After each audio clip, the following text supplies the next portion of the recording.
All right, good afternoon, everybody. Welcome to today's webinar. My name is Jane Stevens. I'm the training manager here at Zolo, and today we're going to be talking about customer service.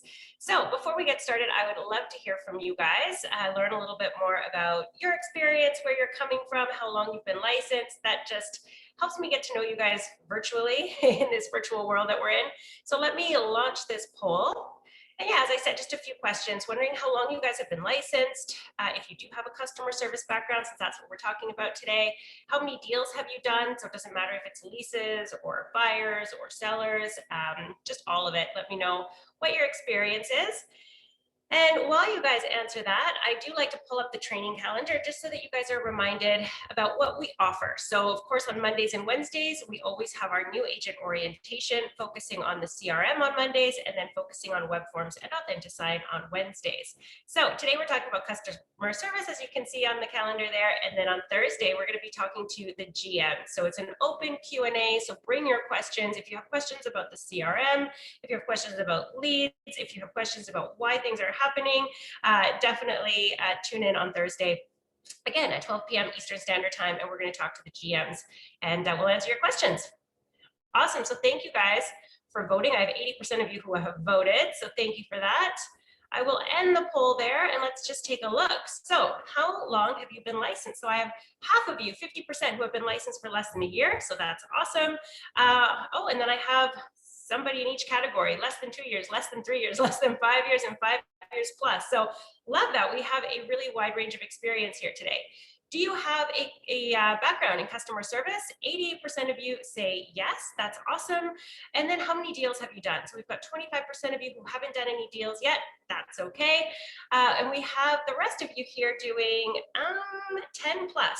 38% of you have done 10 plus, 25% of you 5 to 10 deals, and then 13% of you 3 to 4 deals. So awesome. I love that. Thank you so much. It just helps me get to know you guys a little bit better. So please do interact with me, talk to me, let me know your experience. If you have anything to contribute to the conversation, definitely let me know. I have tweaked the webinar here today a little bit so that we can talk about best practices. So yes, we're going to be talking about customer service, and I came across an article that basically I've implemented into today's training. So it talks specifically about best practices for real estate agents. So let's see what those are. Before we jump in, I do want to remind you guys that you have the Academy available to you. So that is available to you simply by clicking on the Tools drop-down menu in your toolbar. You'll see something called Academy. If you click on that, it'll take you to this platform here. So it's your online Zolo Academy, where you can basically find all of this information. You will see a link to our YouTube channel, where all of our previously recorded webinars are. And then of course you have all of this information available to you in bite-sized pieces. So specifically, if you're looking for information about TREB, if you're looking for information about the CRM, web forms, it's all there, it's all available to you. So I do recommend, just to make it easy to find, is to click on the courses list view, because then that will give you everything in order, and you can basically just search whatever topic you're looking for, and you'll be able to click on it and find out what it is that you're looking for. One of the things that you'll see in there is part of the CRM training, and it's all about phone calls. So we're talking about customer service here today, and phone calls is definitely, the first impression. Usually that is how we're connecting with clients initially, is, over the phone. So not only do I want to point you guys to the CRM, but I also want to recommend that you sign up for Call Lab. I believe that there are still a few spots available. That is starting next week on Thursday at 1 p.m. So after the training session, you guys can start a phone calls lab. So if you are brand new, which I know most of you are, that's a great way to just feel more comfortable, not be so nervous when you're actually doing those real life phone calls. So it's definitely an opportunity for you to practice your skills. So I'm going to type in here, if you guys are interested in signing up, it's team@zolo.ca for Call Lab, which is a 4-week session that you guys can sign up for. And I believe it starts next week, Thursdays at 1. So I'll have you guys reach out to that email address if you're interested. All right, so let's get started. Let's talk about customer service. So as promised, I'm going to talk about best practices. So there are about 7 of these best practices for real estate agents. So let's talk about it. And again, please talk to me, interact with me. Let me know if there's anything that you've learned in your real estate journey that you'd like to share. But the first one, of course, is to respond quickly. So, of course, here at Zolo, we are so fortunate we have leads coming into our CRM all of the time. So you definitely want to make sure that you are responding as quickly as possible. It really is speed to the lead, because they're probably not just on the Zolo website, they're probably looking at other websites as well. So really, the realtor who ends up responding the quickest is probably going to be the one to win the business. So you definitely want to respond quickly. And I love this picture here because you can actually see some prompts, and I've set this up on my phone, and I would recommend that you do the same thing, so that if you do get a call coming in, there are some auto responses that are already there for you, as part of your phone. I think there's some default messages, but you can customize those. So you can customize those so that it sounds like you are a realtor. So one auto response might be, I'm in the middle of a showing, can I call you back when I'm done, right? I'm on the other line, can I call you back in a few minutes? There's some auto responses that you can create, and then that just lets the lead know right away, even before they've connected with you, that they have in fact reached a realtor. So really, kind of a quick little tip there or trick so that you can, reply to leads even when you're not available. And then hopefully, you don't want to forget about them. You do call them back as soon as you are available. So you want to be really responsive. You want to be replying quickly. You want to make sure that you have all of the information in front of you. And that's not always possible. If you are calling them in between showings, just let them know you're not at your computer, but you're happy to chat with them, find out a little bit more about what they're looking for, so that hopefully you are eventually in front of your computer and you can look up properties, you can set them up on different searches. So again, the idea here is to respond really quickly so that you're the one who wins the business, right? They're not going to want to sign up for multiple, with multiple realtors getting, auto emails from everybody. It's going to be the first person that replies to them, right? As long as they're responding quickly and professionally and getting them set up. So responding quickly is definitely, of course, one of the best practices that we can implement into our business as real estate agents. So as soon as you get that lead, as you guys know, we do not keep it a secret. You do get an email and a text message letting you know that you have a new lead in your CRM. So that's how quickly you want to respond. So respond to them right away. And then of course, update your CRM so that the Zolo bot is aware that you are in fact an active agent. So responding really quickly to the leads is very important. And then anticipating their needs is something else. So don't just be responsive, even though that's what I just said. You want to respond quickly to their initial inquiry, but then you don't want to rely on them always reaching out to you. So if you do have an initial conversation with them and they're interested in a property that, let's say, for example, is accepting offers tonight, right? Maybe that's not enough time for you to get there, show them the property. Maybe they're not available, but then let them know tomorrow what happened with offer presentations. How many offers were there? Did it sell? Has the deposit been delivered? Can we provide the sold information? So instead of waiting for them to call you in a day or two saying, hey, what happened to that property? Make sure that you are scheduling follow-ups. So of course, again, in the Zolo system, you do have the ability to schedule follow-ups and enter in any notes. So be specific about what you're going to follow up with them about. So if they are inquiring about a property, if offer night is happening tonight, definitely let them know what happened to it. Or if it's already sold conditionally and the conditions are going to expire on Friday. I know we don't see a lot of conditional offers right now, but they do happen. I've seen a few. So if that's a situation, again, just diarize a follow-up so that you're calling them back on Friday, letting them know, yes, it looks like this deal firmed up, or no, it fell through. Would you like to take a look on Saturday? So super important to have a system where you are scheduling follow-ups. So again, we do have that ability to schedule follow-ups in the CRM, but I'll also talk to you about maybe implementing another CRM, or even at the very least, an Excel spreadsheet so that you can keep track of all of your conversations and all of your follow-ups. So definitely anticipate needs. Don't wait for them to call you. Make sure that you are getting back to them with further information. All right, so yes, sharing information. So we have access to, of course, MLS, and there's a lot of information that is available to the public online. They are able to see, sold information. They'll be able to see sold prices even on the Zolo website. But definitely it's a good idea to let them know as much as possible. If they are inquiring about a property, it's not enough to just schedule the showing. Of course, that's the goal. When somebody does inquire about a property, they come into your CRM, you call them back, you want to convert that call to a showing, but provide them with the information that's available, right? So let them know that, yes, let's schedule a showing for tomorrow. And just so you know, they're accepting offers on Wednesday, right? So that will give you a day and a half to think about it if you like it. They're accepting offers at 7. They'll probably have, a handful of offers. This one's priced at $699, but it's likely to go probably for $750, $800 because you're looking at the recently sold properties. So again, you're providing them with information. You don't just want to, respond, take them out on showings and just be there to open doors. You want to be providing much more value than that.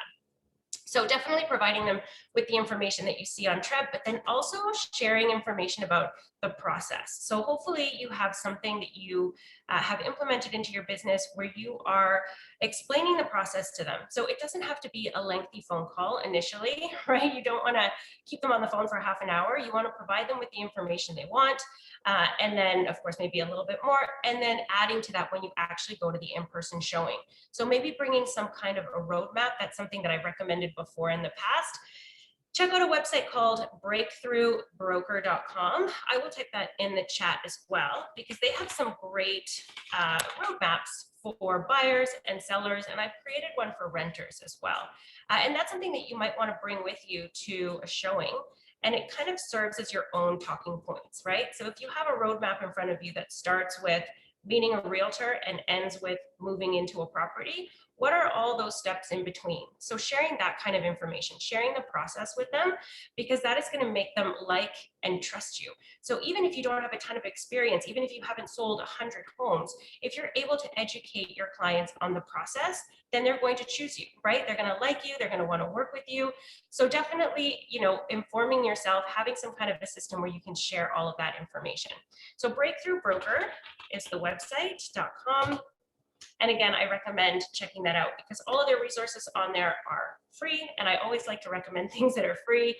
So you can download different things. There's a search bar up at the top. I think if you plug in roadmap, a whole bunch of information will come up. So there's a couple of different versions, but I highly recommend that you bring that to each and every showing so that you can talk to your clients about what to expect.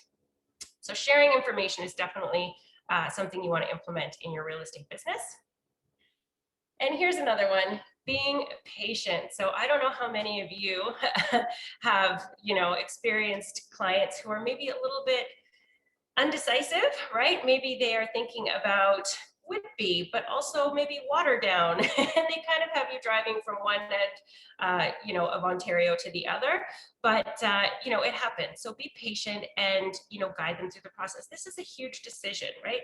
We are selling a major asset. So some people are very decisive. Some people, have been waiting on the sidelines for a while, and now they're jumping into real estate. They're jumping into searching for homes, and they're ready to make a decision, and it happens quickly. But of course, that's not always the situation, right? You do come across clients who do want to see absolutely everything that hits the market.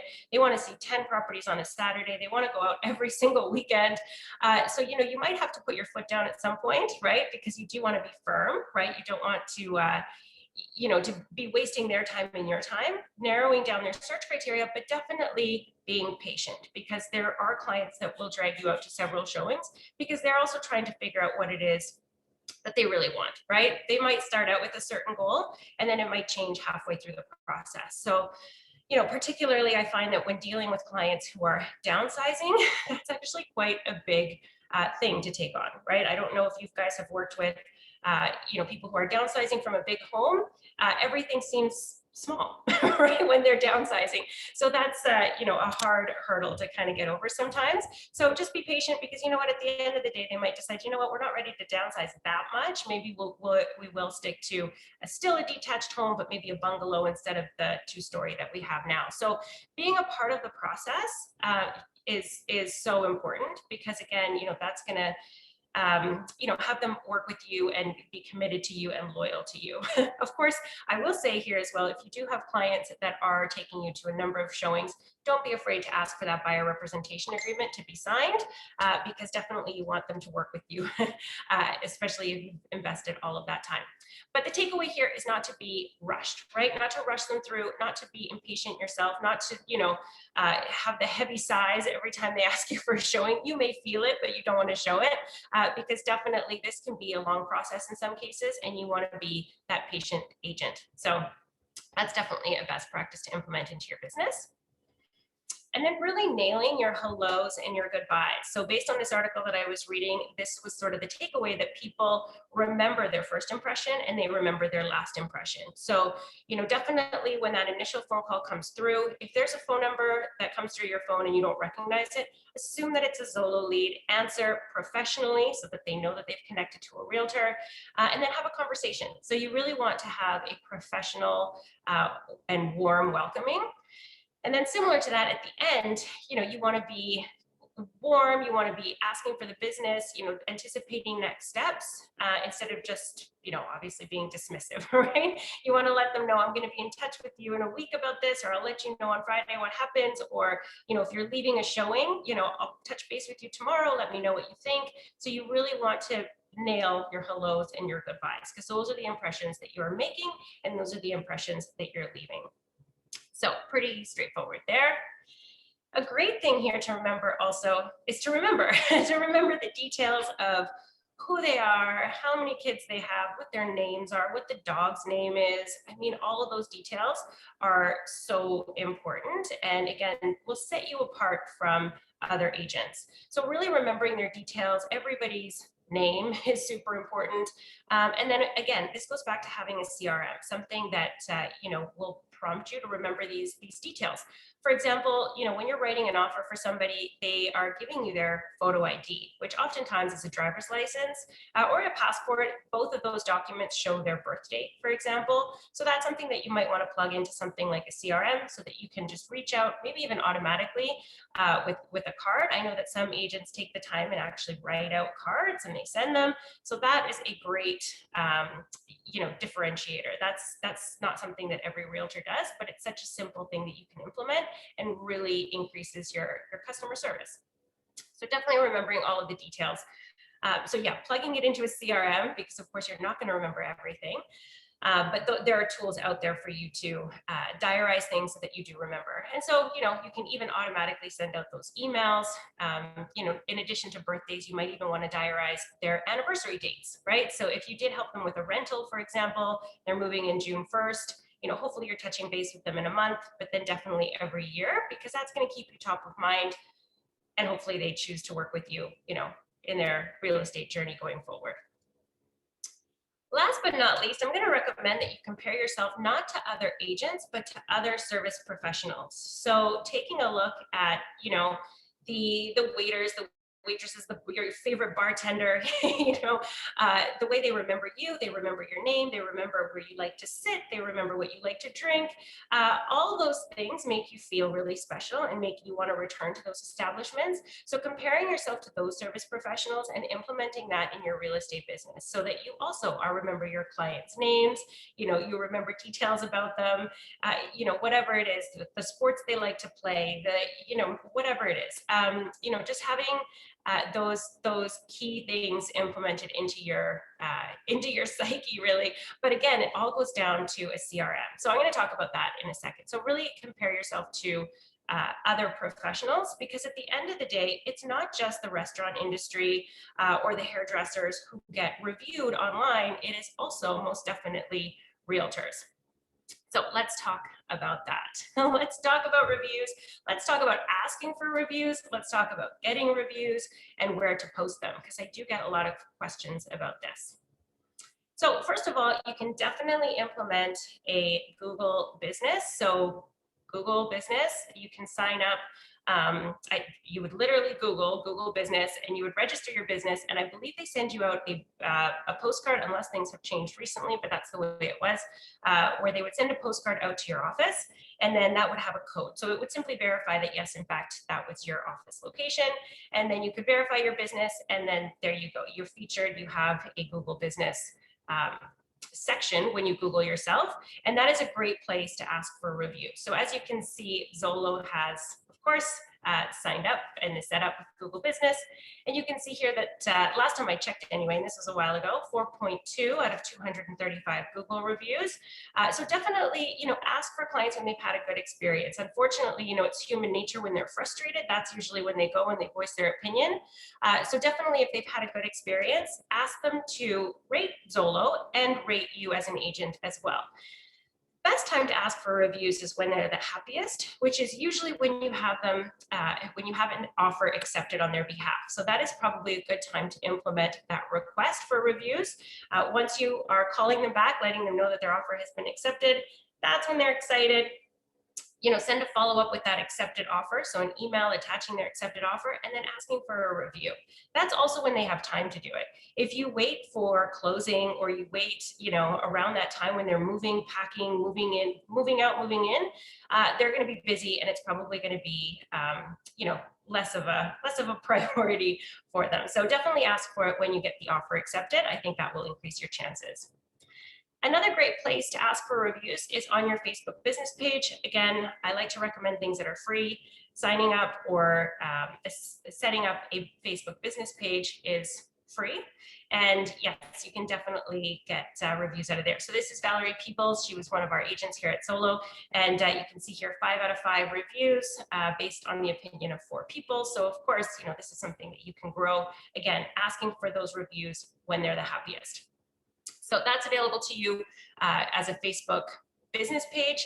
And if you're not familiar with how to set this up, I will just mention here, we recently did a very popular social media webinar. It was actually a 2-part series, and that is uploaded on our YouTube channel. So if you don't know how to set this up, I'll refer you to those YouTube webinars, and it was social media part 1 and part 2 that you can find. So if you don't know where the YouTube channel is, just go to YouTube and Google or search, I guess I should say, Zolo training, and you'll see that there.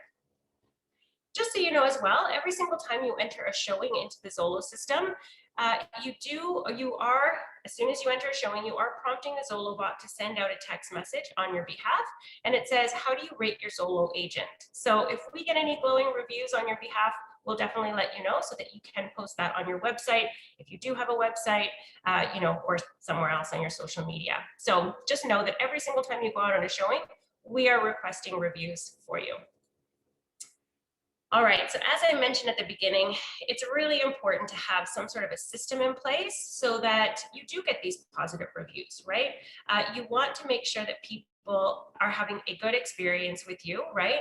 And the way that you can make them feel special is by remembering them. And really, once you start talking to 10, 20, 30, hundreds of people, it's going to be impossible to remember every detail for everyone. So it is really important to have some sort of a system set up so that you can track these dates, you can reach out to people when necessary, and again, hopefully that will result in reviews. So let's talk about a few CRMs that you can implement. But of course, I did mention that there is the ability to schedule follow-ups right in your Zolo CRM. So that is definitely a great place to start.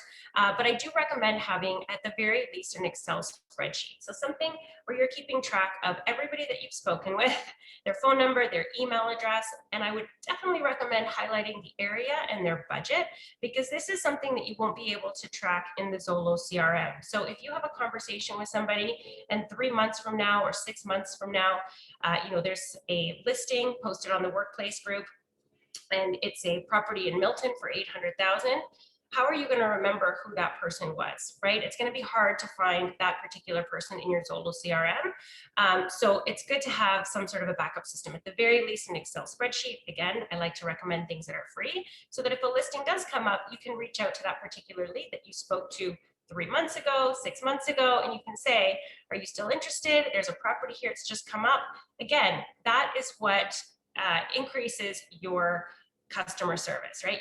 They're thinking that you have them top of mind, that they're, important to you. So you definitely want to have some sort of a system where you can reach out and let people know, keep them posted on what's, coming up on the market. So as I said, having an Excel spreadsheet, again, you might want to enter in the date that they inquired, or maybe your next follow-up date, whatever you want to do there. Definitely specifying if they are a renter, buyer, seller. Then of course, their possession date if they are a renter, but their name, their phone number, their email address. As I already mentioned, the area and budget that they're looking within. And then instead of having notes, what I would recommend is actually putting in the client's profile unique URL. So every single time you click on a lead in your Zolo CRM, that client profile has a unique URL. So saving that will give you a quick link to that lead. So if you are keeping track of your conversations, keep track of all of your activity in your notes in the CRM, but have an Excel spreadsheet as a backup so that you know where these leads are, who you've spoken to, who's in what budget and area. So again, that's just going to help you keep people top of mind. So yes, there are some CRMs that you can incorporate. I'd love to hear from you guys.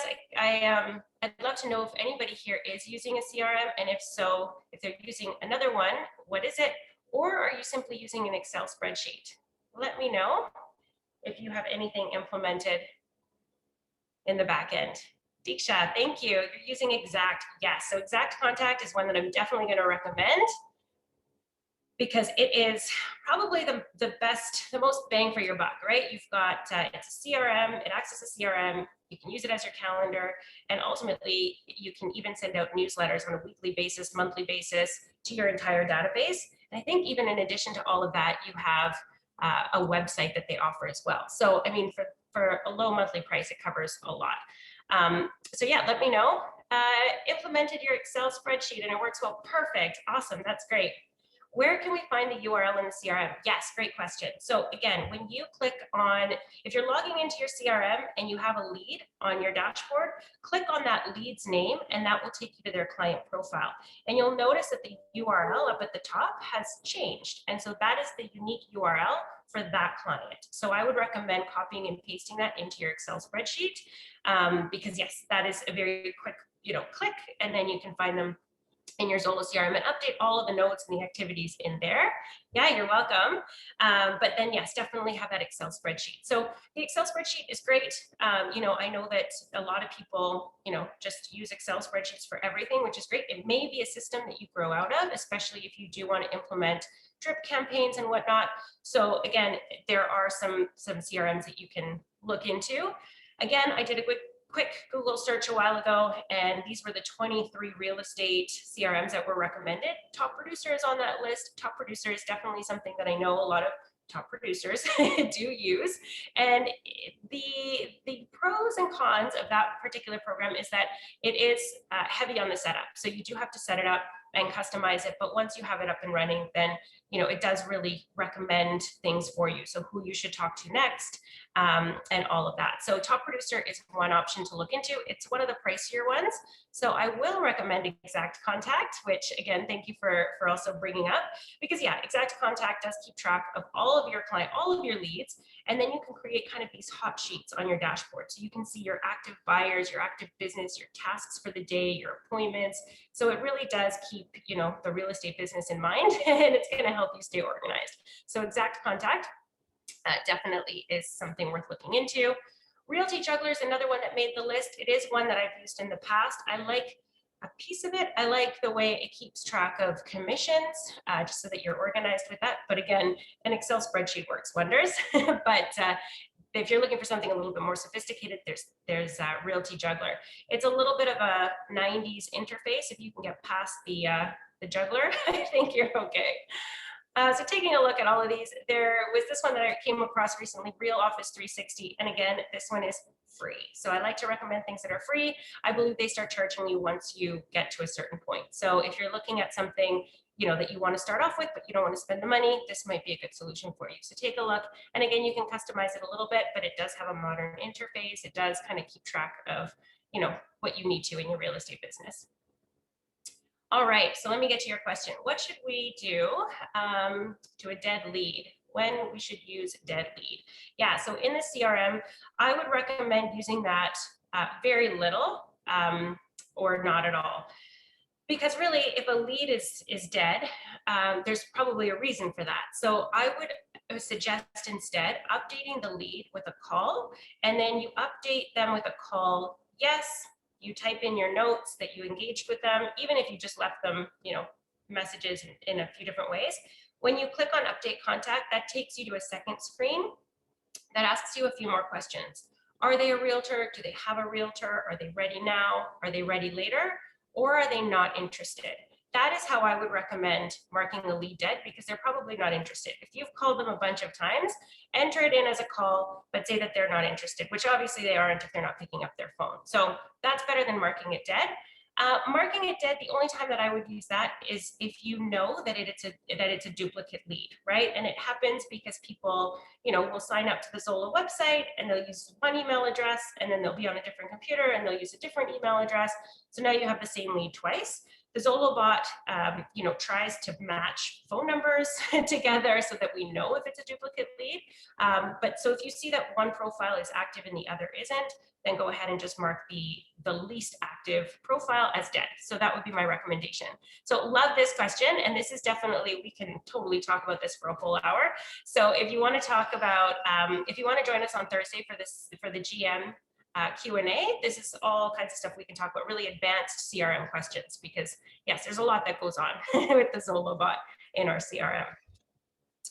All right, so talking about customer service, you definitely want to have some sort of, not just a system in place, but also a schedule in place. Because if you have a system, but you don't have the time during the day to actually implement the system, or do your follow-ups, do your phone calls, then there's really no point of having the system. So make sure that you have a schedule set up so that, yes, you are servicing your business.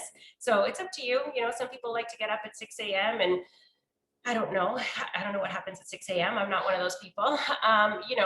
If you're more like me, it's a slower start to your day. That might be when with your first cup of coffee, you're replying to emails, but you're not really calling anybody yet. You're just kind of setting yourself up. Maybe you're watching a training webinar, maybe that's the time of day for that. But then, once that coffee kicks in, you can start making your calls, you can be updating your CRM, and then maybe you have an ideal time frame for showing. So maybe for you, it's between 2 and 4. Maybe you do like working evenings, maybe it's 6 to 8, whatever it is. But this also just again, enables you to be in control of your day so that those pieces in your business don't fall through the cracks, because you don't want to be an agent on demand where a lead is calling you and they want to see something right now, and you drop everything and you run out the door. The reason you don't want to be like that, first of all, is because it'll be exhausting. But second of all, because things will fall through the cracks. And it is really important to stay on top of your follow-ups, right? If you have taken the time to implement an Excel spreadsheet, or some other CRM, or even simply the scheduled follow-ups in your own Zolo CRM, you want to make sure that you're setting time aside during the day in order to actually action those follow-ups. So again, make sure that you have set aside time and honor it. Those are the hours that you're making phone calls, that you're sending follow-up emails, and you're not going to do showings until later on. Of course, there's exceptions to that rule, right? Ideally, sure, I like to do showings from 2 to 4, but if somebody calls and they're only available at 11, of course you can make an exception. But just as a general rule, it's nice to have a schedule in place so that things don't fall through the cracks. All right, so let's talk about these calls. We did talk about this earlier, just about answering your phone professionally, really nailing your hellos and your goodbyes. But something else that I'd like to recommend in addition to that daily schedule is, yes, maybe you've set aside 2 hours for your calls, but what are your goals in those 2 hours, right? Is it to make X amount of calls, or is it maybe to make, an appointment? You're not going to quit until you've made one appointment for either later that day or tomorrow or the weekend. If you have a goal, if you set an intention for your phone calls, then, you kind of also feel much more accomplished. You know what you've set out to do and you've done it. So, have some kind of a criteria for yourself, have some sort of a goal that you're setting for yourself so that you know how many calls you're going to make or how many appointments you're going to make before you stop. So really important, of course, that, you are doing everything with a good attitude. Really, it's not just phone calls, always greeting your customers with a warm opening, whether that's on the phone, whether that's at a showing, treating your customers with respect, really listening to them. Real estate oftentimes is exciting, but it isn't always, right? So if it's an unhappy situation, if that's the reason they're moving, then, tailor your services, tailor your emotions to match theirs. Yeah, emotionally connecting with your customers, and of course, making them comfortable. So again, you're going to listen to their needs, but you're also going to provide them with information on the process. So tailoring your services to them as well, just meaning if they are, really in a rush and for whatever reason they need to move quickly, then of course that's somebody you might be talking to every day. But you wouldn't be talking to somebody every day if they're, on the fence about selling their home in 6 months from now, right? So you don't want to be bombarding people. You want to be respectful of people's time also, right? I've heard of other agents who really want to build a rapport with clients, but then take up too much of their time on that initial phone call. So just be respectful, listen to cues. And if somebody's in a hurry, if somebody's in a rush, match their tone. Just let them know, I'm calling you back about this property you inquired about. How can I help? What do you need? And, just engage quickly if they're kind of rushing you through the call. But if they're a little bit slower, then you can have a conversation with them about what their needs are and why and what's motivating them to make a change. So just match that speed so that you really understand your customer's needs.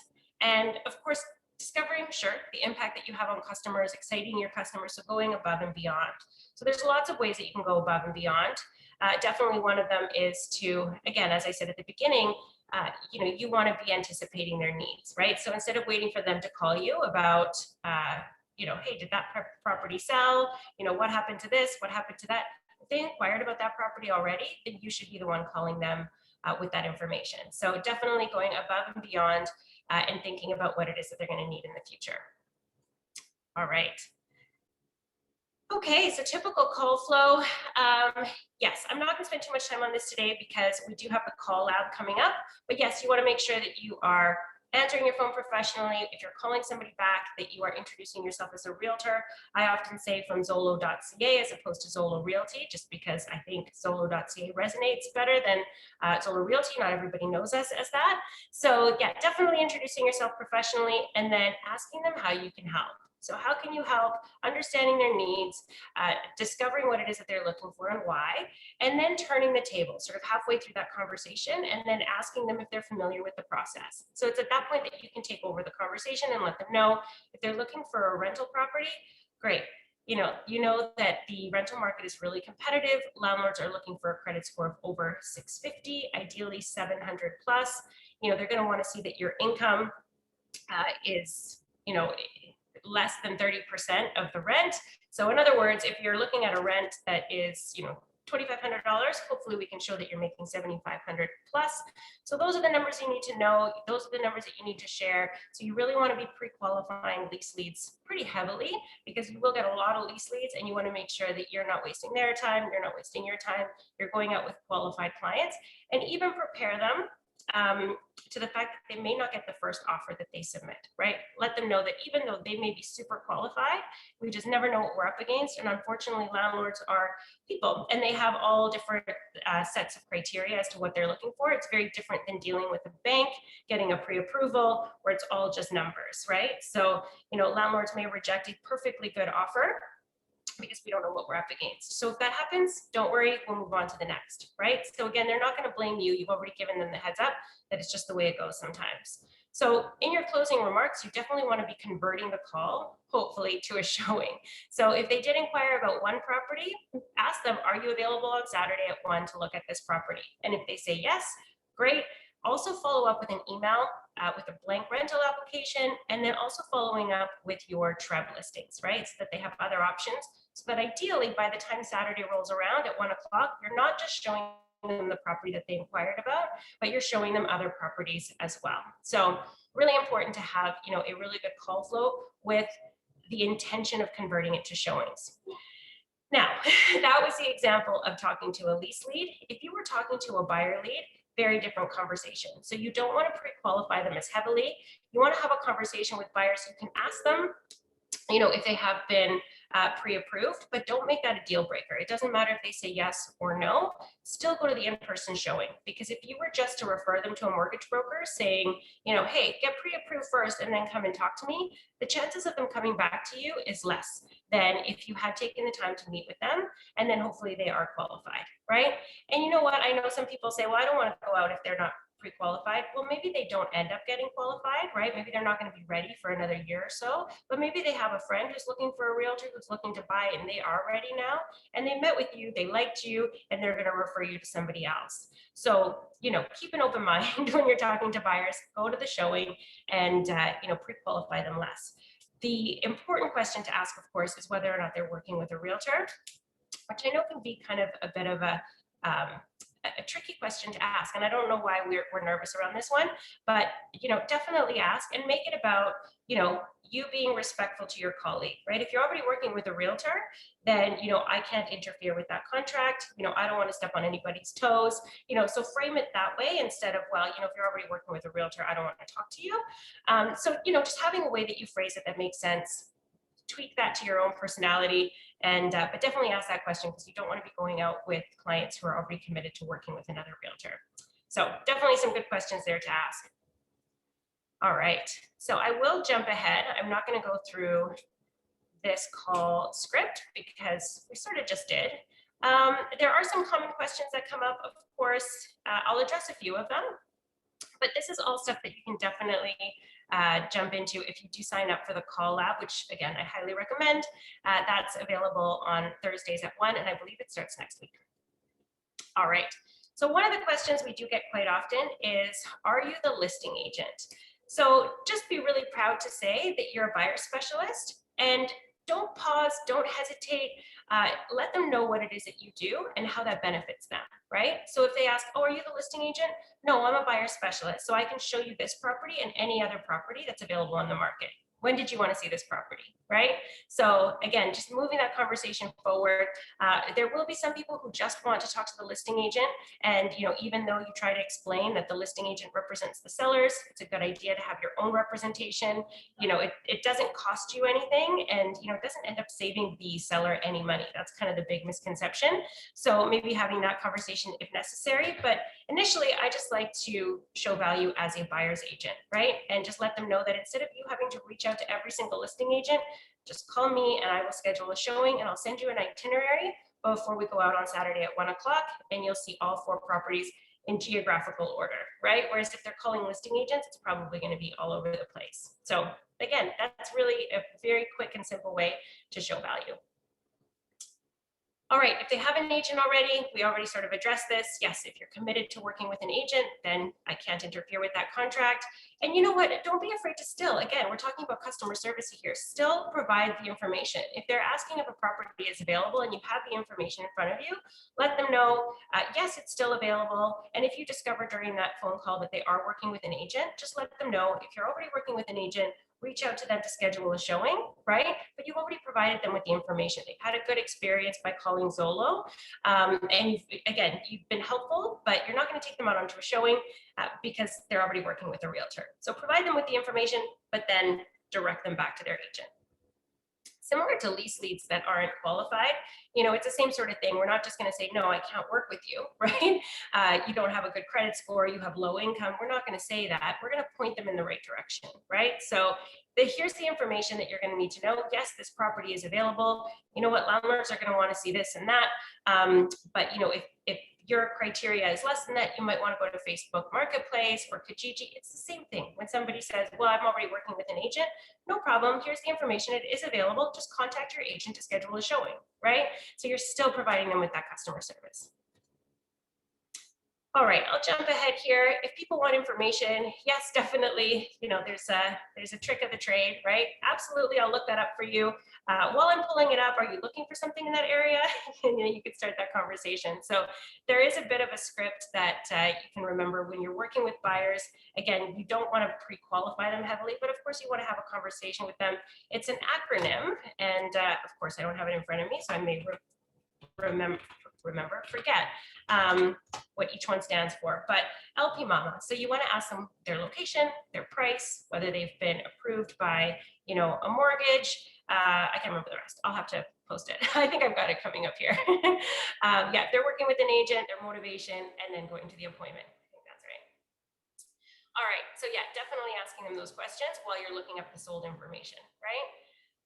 If they're a couple of years out from buying, if they're not ready to buy, or they're first-time home buyers, these are all opportunities to educate them on the market, right? So if they say, well, we're waiting, what is it that you're waiting for, right? Like, what is it about the market that you don't like right now? Or, is it a whatever? Just have a conversation with them about how you can kind of push them along, right? Sometimes people like to sit on the fence, but yeah, definitely if they're first-time home buyers, this is a great opportunity to educate them on the process. So hopefully you have something in place, some sort of a buyer's guide that you can share with them, because that's really where you're going to have all of your processes explained, right? So having something like that that you can just share with buyers will set you apart from all the other agents who don't. All right, so let's just jump ahead here. Lots of different objections, lots of different things that we deal with. And then follow up. So yeah, so lots of questions. And again, I'm going to refer you back to that call lab, because that's where really you can, encounter these situations live, or at least in a role play situation, so that you know how you want to handle those different objections. But definitely at the end of a call, at the end of any interaction, make sure that you are following up. I think that's kind of been the theme of this whole webinar here today with customer services. You don't just want to meet with them and then forget about them. You need to have a system in place where you're following up. So I talked about the CRM that you could implement, but definitely following up also with emails. If it's a rental lease that's come in, then provide them with the rental application. Reiterate your conversation. Let them know what the search criteria or the landlord's criteria is going to be. So following up with a renter might be different than following up with a buyer and what you say, but definitely the real purpose of sending a follow-up email is so that they have your contact information. So yes, you're going to follow up with them. Yes, you're going to reach out to them with information when it comes up, but you want them to have your phone number as well, or an easy way to get back to you. So sending an email hopefully has your email signature with your phone number. Of course, they can always easily hit reply. So setting them up with a quick email will provide them with your contact information, and then also setting them up on a Treb search, right? So that now they're getting properties directly from you. You want to turn off those auto emails from the Zolo bot, so they're not getting bombarded with properties that really don't match their search criteria. They're just getting it because they looked at something similar on the website. But definitely turning off those auto emails and setting them up on your own Treb search, so that now this is building this rapport, right? So you're taking the momentum that you started with that initial phone call, and now you're following up with an email. They're getting daily alerts from you, from your MLS system, and who are they going to reply to, right? If they want to see a property, if they're not already working with somebody else, they will reply to you. All right, so yes, there's that email signature. And last but not least, I'll just share with you this buyer package, because this is, again, something that I think is will really set you apart. And if you are working with lease leads, there's nothing wrong with doing this for renters. Implementing something of maybe a questionnaire that asks them what they're looking for, asks them more about their employment, about their credit score. So it's just a different way to pre-qualify them and educate them on the process, so that you know who you're working with. So again, Breakthrough Broker, I recommended them earlier in the webinar. There are some questionnaires that you can download. But of course, these are downloadable PDFs that you can print out. I would recommend, if you are going to use a questionnaire, that maybe you make this part of your follow-up email, and maybe you create a questionnaire in something like Google Forms, so that they can really easily fill it in, and then you get an automatic reply. So questionnaires are available to you, and you can take questions from there. Whatever you'd like to ask, that might be more involved than, a conversation that you would have over the phone initially. Follow up with an email that has a questionnaire, just so that you get to know them a little bit better, what they're looking for and why. You can also download buyer guides on Breakthrough Broker. So you can pick, templates with different colors. This is kind of what it looks like. There are also, of course, a ton of other places you can go to create your own sort of guides. Think of it like this. I think every realtor, when we start, we want to get the for sale signs, and we want to have our listing presentation all prepared. But chances are we're probably going to be working with buyers first before we get to sellers. So why not implement a buyer's guide, right? Why not tell them about us and our services and how we're going to help them buy something, and be just as prepared for those types of transactions as we want to be for listings. So don't be afraid to have a renter's guide and a buyer's guide, in addition, of course, to your listing presentation. All right, so last but not least, this is the roadmap that you can implement into that buyer's guide. So this is a renter's roadmap that I created, basically just downloading the buyer's roadmap from Breakthrough Broker. So yes, the first step for them as renters, they're going to need to complete the rental application. They're going to need to submit their paperwork. So what does that include? Credit score, employment letter, which, by the way, can be pay stubs. That works as well. Photo ID. Once that's all ready, that's when you want to start searching for homes, because they may not provide these documents to you, but at the very least, they should have it ready. Because when you search search for homes, you want them to have this information available because you want to submit the offer right away. There's nothing worse than having to wait 2 days for a client to put together their documents, because by the time you actually have it all together, the property is gone. So you want to be searching for homes knowing that your clients have their documents ready so you can make an offer. That's the next step, and negotiate it. So don't be afraid to reach out to the listing agent several times, right? Even before you show the property, right? Here's my client situation. Is that something the landlord will consider? If they say yes, great, you go to the showing. Contact the listing agent again, let them know my clients are interested. I'm going to be preparing an offer. I should have it to you by 6 o'clock today, right? That's going to prevent them from accepting something else because they know to expect another offer. So stay in touch with the listing agent throughout the whole process. Hopefully, once you're able to negotiate the contract, it does get accepted. And of course, you've given your tenants, your clients, a heads up about delivering the deposit. So it's not a surprise to them that they need first and last. Maybe they're offering more, right? So they run out, they do their bank draft, and they deposit that into the listing brokerage's account. And then, of course, once that's all firm, then they need tenants insurance, they need to transfer utilities. And at that point, they'll be able to exchange keys and checks on possession date. So having something really simple like this allows you to use it as talking points, and it's something you can provide to them so that they, again, are equipped. They know that there are no surprises. They know exactly what to expect. So here you go. Here's a buyer's roadmap. Similar but different, because in this case, you don't need to pre-qualify them. You don't need to ask them what their credit score is. You don't need to know what their income is. You just need to know if they have a pre-approval. Again, go to the in-person showing, meet with them, even if they haven't been pre-approved. But then yes, search for homes once they have been pre-approved, so you know what their budget is. Talk to them about the offer process. Maybe share with them the forms that are explained. If you go to the OREA website, so that's something else I'll type in here, OREA. If you search for explain forms, this is something that you can download and share with your clients. So letting them know also in this particular case, if it does get accepted, that their deposit should be 5% of the purchase price. So that's something you share with them in advance. So it's not a surprise, it's available to them. Any final details, the lawyers and mortgage brokers take over, unless of course you're doing an inspection, and then closing day. Awesome.